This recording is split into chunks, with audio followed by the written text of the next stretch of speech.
പ്രപഞ്ചശില്പിയെ പ്രണയിച്ച് ഒരു വിദഗ്ധ ശില്പിയായി മാറിയ കർമ്മലീത്ത സന്യാസിനി സിസ്റ്റർ റോസ്വിൻ CMC മാലു ജോയ് ചരിത്രത്തിന്റെ ഏടുകളിൽ ആദ്യമായി ഒരു കത്തോലിക്ക സന്യാസിനി Kochi Muziris ബിനാലയുടെ ഭാഗമാകുന്നു.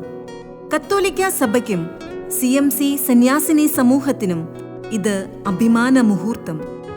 CMC congregation of mother of Carmel Angamaly Marymatha പ്രവിശ്യയിലെ അംഗം.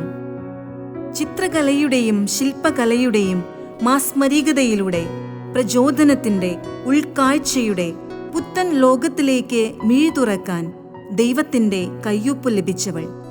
സമകാലീന കലയുടെ അന്താരാഷ്ട്ര പ്രദർശനമായ കൊച്ചി മുസിരിസ് ബിനാലെ ഏഷ്യയിലെ ഏറ്റവും വലിയ കോണ്ടംപററി ആർട്ടിന്റെ പ്രദർശനവും ഇന്ത്യയിലെ ഏറ്റവും വലിയ കലോത്സവവുമാണ്.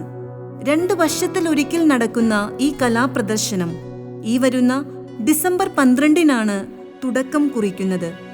ബിനാലയിൽ പങ്കെടുക്കാൻ ഇന്ത്യയിൽ നിന്നും തിരഞ്ഞെടുക്കപ്പെട്ട 10 കലാകാരന്മാരിൽ ഒരാളാണ് മാലു ജോയ്. ഈശോയ്ക്കു വേണ്ടി തന്റെ ജീവിതം സമർപ്പിച്ച മാലുവിന്റെ ചിത്രകലയിലുള്ള അഭിരുചി തിരിച്ചറിഞ്ഞ CMC സന്യാസിനി സമൂഹം ശില്പകലാ പഠനത്തിനായി സാധ്യതകൾ ഒരുക്കി. തൃപ്പൂണിത്തുറയിലെ RLV കോളേജിലെ തന്റെ പഠന ജീവിതത്തിലൂടെ പുത്തൻ ചക്രവാളത്തിലേക്ക് സിസ്റ്റർ ചുവടുവച്ചു. ആലയിൽ ഉരുകിത്തെളിഞ്ഞ പരിശുദ്ധമായ സ്വർണമെന്ന പോലെ തന്റെ കരങ്ങളിലൂടെ രൂപപ്പെട്ട ചിത്രങ്ങൾക്കും ശില്പങ്ങൾക്കും ജീവൻ നൽകാൻ, അങ്ങനെ അനേകരെ ദൈവസാന്നിധ്യത്തിലേക്ക് ഉണർത്താൻ ദൈവം സിസ്റ്ററിനെ നിയോഗിച്ചു.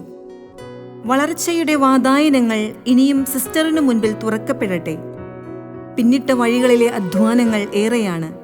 ഈ എപ്പിസോഡുകൾക്കായി കാത്തിരിക്കൂ.